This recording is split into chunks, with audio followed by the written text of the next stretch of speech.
Today, once again, it's the mind of a canine. No one to walk with, all by myself. No one to talk with, but I'm happy on a shelf. Ain't misbehaving, saving my love for you. I know for certain the one that I love.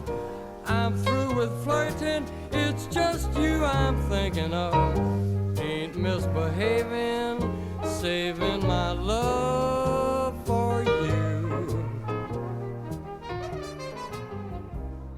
Anna Kurian is an accountant, wife, mother, artist, painter, gardener, teacher, and a financial coach. Years ago, she enjoyed writing poetry, but life took over and she put writing aside. Last year, she joined a writing group in a local library and began writing again. Today, we're reading another of her short stories called Lucky Gets a Name Change. I feel great to run away from my home in that D.C. mansion with Senator and Babe Honey. They called me Lucky, but I didn't like that name or feel that way. A Catahoula hound like me needs something more. It is so good to have a lazy day. I lay awake and watched people go by and felt such sadness to see them buzz along like flies off to work or somewhere with no time to look at the beauty of nature all around us. I have no cares in the world. I just need to figure out where to go and, more importantly, how to get my next meal. I am free. I stretched my legs and sat up to face the new day. So, with a bright smile on my face and a grateful heart, I set out on my new journey with a swagger, just like my orange-haired friend Ha. I'm sure she misses me. I followed an elderly woman as she hobbled across the street to this Tarbuck's coffee place. I smiled at her, hoping to get something in return, but she was cross. Maybe she had a fight at home. So I decided to just sit down by an empty chair outside and watch. I was looking for a friendly person, but no one seemed to care. Humans are so weird. I found that everyone walked out of the Tarbox place with a paper cup full of coffee, I think. They were like zombies, hooked on a drug or something.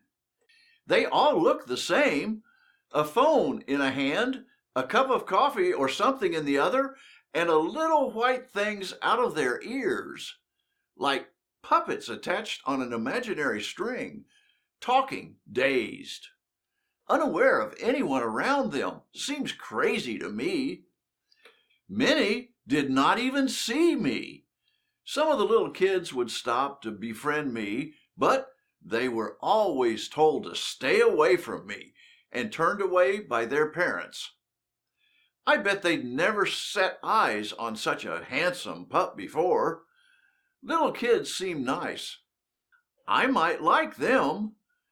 As the afternoon wore on, I noticed a beggar as he sat nearby in front of a fancy eating place. So I squatted right beside him. Someone gave him a sandwich. He shared it with me. I showed him my gratitude. I licked his sad face. Liquid tears began to roll down his cheeks. Poor guy, maybe he is sad about something. But my kind heart couldn't take it anymore, so I had to keep moving. I weaved my way in and out of traffic and the humans as they paced through their daily journey. I don't envy them or their mechanical, robotic life. I was living the perfect happy-go-lucky life, and I slept wherever I choose to, ate whatever I found. Little toddlers are really cool. They are always willing to share food. Those fast food places are great. I get food there really fast. I didn't care to make close friends, but I made many acquaintances. Many nights I would look for a safe place to sleep. People have very inviting back porches with cushioned furniture, and since no one sleeps there, I often crashed there for a good night's rest. One morning, while I chased a squirrel, he was making fun of me, I saw a lovely woman sitting on a park bench, and as I walked up to her, she smiled at me. I stopped in my tracks and smiled right back. I liked her. My tail is such a tattletale, it tells everyone my secret. But what can I do? It's attached to my heart. She bent down to give me a piece of her fried chicken, and I kissed her hand before accepting the piece of chicken. It was tasty, but it was fried and full of grease. I prefer the raw stuff. Nevertheless, I was satisfied. She let me sit next to her. She took the time to talk to me. She asked me what my name was. I did not have a name tag. I was not about to tell her. Besides, I don't want to be called Lucky again. She slowly took off her shoes and unlaced them as she kept on jabbering away. As I watched intently, she tied the shoelaces together, and then she did the unthinkable. She tied the shoelaces to my collar and tied me to a lamppost. I do not like her anymore, not one tiny bit. I decided right there I would never again trust a smiling woman. Look at what she did to me. I was totally humiliated and indignant. How can anyone just take my freedom away without even asking me? It is so unfair.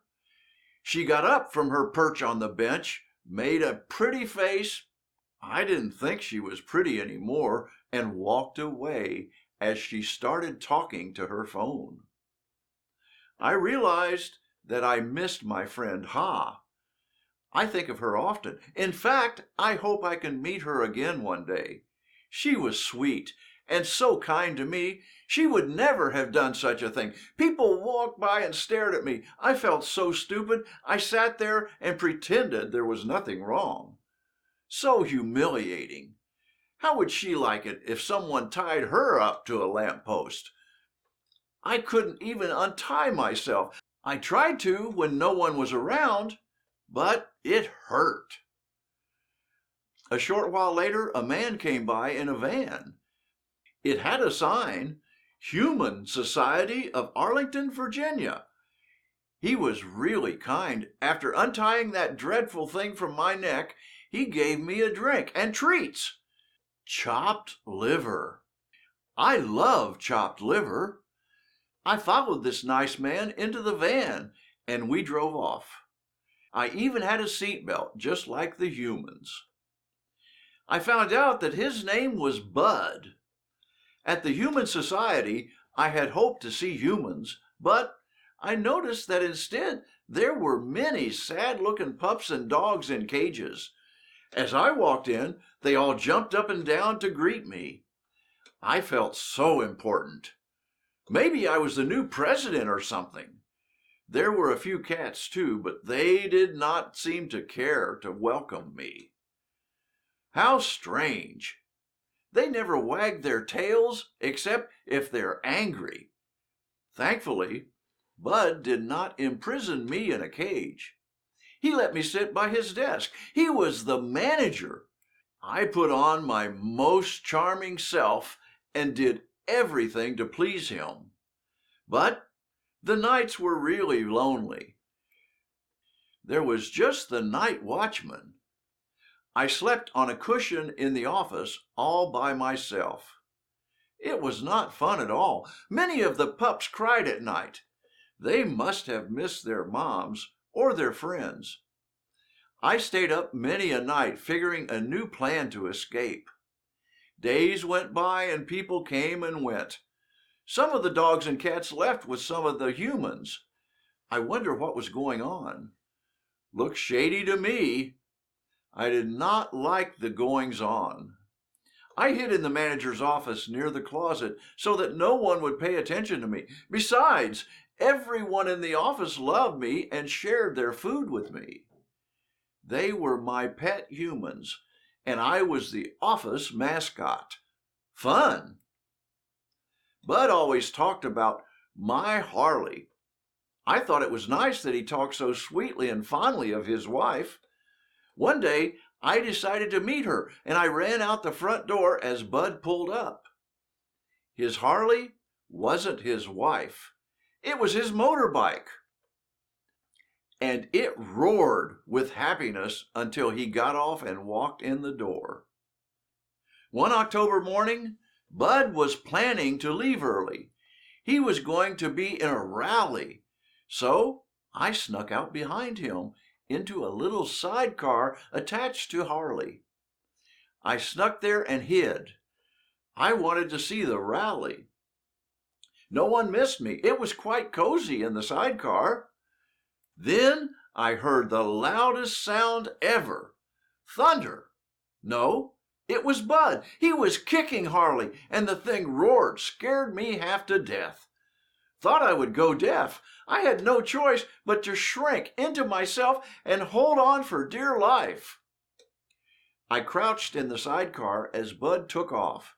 He had not noticed me. Wow, this was scary, but so fun. I did not know that I was in for the greatest shock of my life. Thankfully, I did not mind the speed at which he drove, so I hung on. How could I even get out? Soon I heard more gurgling thunder, and the sounds grew louder and louder. I thought it was the end of the world. As I peeked, I saw hundreds of guys and gals on Harleys, both in front and back of us. Can you even imagine what it sounds like to have 1,000,000 Harleys going up the road? This was the rally. It was called the Rolling Thunder Rally in D.C. Enough said. I was happy when Bud found me. I even got a hot dog for my effort. After a deafening ride back, I was really glad to go back to my comfy cushion by his desk. No more Harley adventures for me. Then, one afternoon, in walked a young man. I liked him right away. His name is Dave. He lived in D.C. They say that in D.C., if you need a friend, get a dog. How cool is that? Dave had come looking for me. We hit it off, and I said goodbye to Bud and Harley and went home with Dave. The next morning, we set off for Illinois, where his folks lived. He let me sit on the passenger seat of his car, but I couldn't see anything. So I quietly shrunk into his lap as he drove on the interstate. He did not mind at all. I was happy and I felt safe. I had found a new friend, one I could trust. I was lucky and grateful to be part of his world. You see, Dave's mom is my pet human, the one who gave me my perfect, unique name, Doobie Howser, M.D., which stands for my dog. Now you know the rest of the story. From the grateful recollections of Doobie Howser, M.D. P.S. Dave and I have had so many adventures together, I could not write them all here. So, you may have to wait to read about them in the future. I ain't misbehaving. Ciao. I'm saving all my love for you. Yeah. Save all of my love for you.